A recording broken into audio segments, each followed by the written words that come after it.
बदलापूर पूर्वेकडील आदर्श शाळेतील 2 चिमुकल्या मुलींवर अत्याचार झाल्याची घटना समोर आली आहे। या घटनेनंतर सर्वत्र संताप व्यक्त केला जातोय।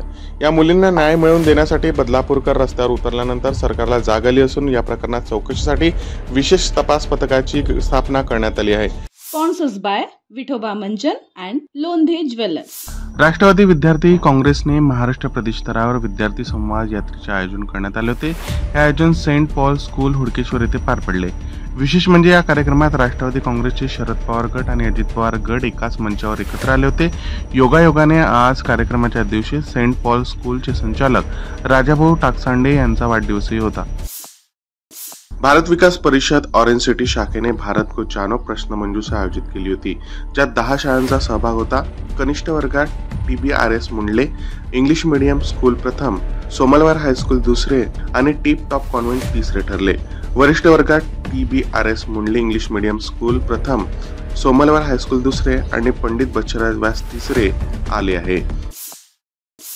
राष्ट्रवादी काँग्रेसचे शरद पवार गटचे नेते आणि सेंट पॉल स्कूलचे संचालक राजाभाऊ टाकसाळे यांचा वाढदिवस मोठ्या आनंदात साजरा करण्यात आला।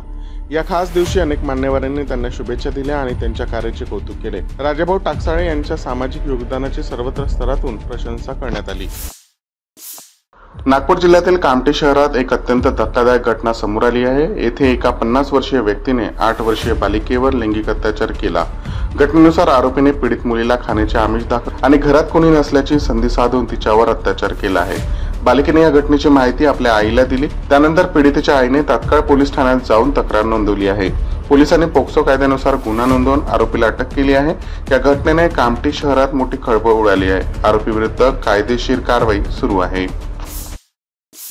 नागपुरातील उपमुख्यमंत्री देवेंद्र फडणवीस यांच्या देवगिरी शासकीय निवासस्थानाबाहेर काँग्रेस कार्यकर्त्यांनी निदर्शने केली। बदलापुरातील बलात्कार प्रकरणानंतर काँग्रेसने फडणवीस यांच्या राजीनाम्याची मागणी करत आंदोलन करण्याचा इशारा दिला होता। या इशाऱ्यामुळे पोलिसांनी देवगिरी आणि त्रिकोणी पार्क परिसरात कडक बंदोबस्त तैनात केला होता। निदर्शनादरम्यान आंदोलकांनी सरकारविरोधात घोषणाबाजी केली आणि फडणवीस यांच्या राजीनाम्याची मागणी केली। पोलिसांनी आंदोलकांना ताब्यात घेतले असून देवगिरी परिसरात सुरक्षा कडेकोट ठेवण्यात येणार आहे। नागपूर विमानतळाच्या धावपट्टीच्या रिपेंटिंगच्या कामामुळे मार्चपासून धावपट्टी दर दिवशी 8 तासांसाठी बंद ठेवण्यात आली आहे। यामुळे शहराच्या विकासाला धक्का बसला आहे आणि प्रवाशांना त्रास सहन करावा लागत आहे। मुंबई उच्च न्यायालयाने याची दखल घेत जनहित याचिका दाखल केली असून भारतीय हवामान प्राधिकरणाने धावपट्टीचे सर्वेक्षण चालू असल्याचे स्पष्ट केले आहे। न्यायालयाने प्रवाशांच्या सुविधांचा विचार करून कामाची गती वाढवण्याचे निर्देश दिले आहे। बदलापुरातील आदर्श शिक्षण संस्थेच्या शाळेत 2 मुलींवरील लैंगिक अत्याचाराच्या घटनेत शाळा व पोलीस प्रशासनाने कारवाई करण्याची रंगाई केली। यामुळे बदलापूरकर रस्त्यावर उतरले। सरकारने तातडीने कारवाई सुरू केली, पण विरोधकांनी राज्य सरकारवर टीका केली आणि गृहमंत्री देवेंद्र फडणवीसांच्या राजीनाम्याची मागणी केली आहे। फडणवीसांनी या घटनांवर प्रतिक्रिया देत महाविकास आघाडीवर टीका केली आणि कोल्हापूरच्या तपोवन मैदानावर महिला सशक्तीकरणासाठी मुख्यमंत्री माझी लाडकी बहीण योजना लाभार्थी सन्मान सोहळ्यात उपस्थित राहिले। स्पॉन्सर्स बाय विठोबा मंचन अँड लोंढे ज्वेलर्स। राज्यात महिला व तरुणीवर होणारे अत्याचार कमी व्हावे करिता आंध्र प्रदेशच्या धर्तीवर महाराष्ट्र शक्ती कायद्याचे मी गृहमंत्री असताना प्रयत्न केले। या कायद्यात अत्याचाराला थेट फाशीची शिक्षेची तरतूद करण्यात आली आहे। विधान परिषद व विधानसभेची मंजुरी मिळून अंतिम मंजुरीसाठी 3 वर्षापूर्वी केंद्र सरकारकडे पाठवण्यात आला, परंतु अद्यापही कायद्याला अंतिम मंजुरी मिळाली नाही। असे सांगत अत्याचाराला फाशी देणारा हा शक्ती कायदा महाराष्ट्रात कधी अंमलात आणणार असा प्रश्न माजी गृहमंत्री अनिल देशमुख यांनी उपस्थित केला आहे।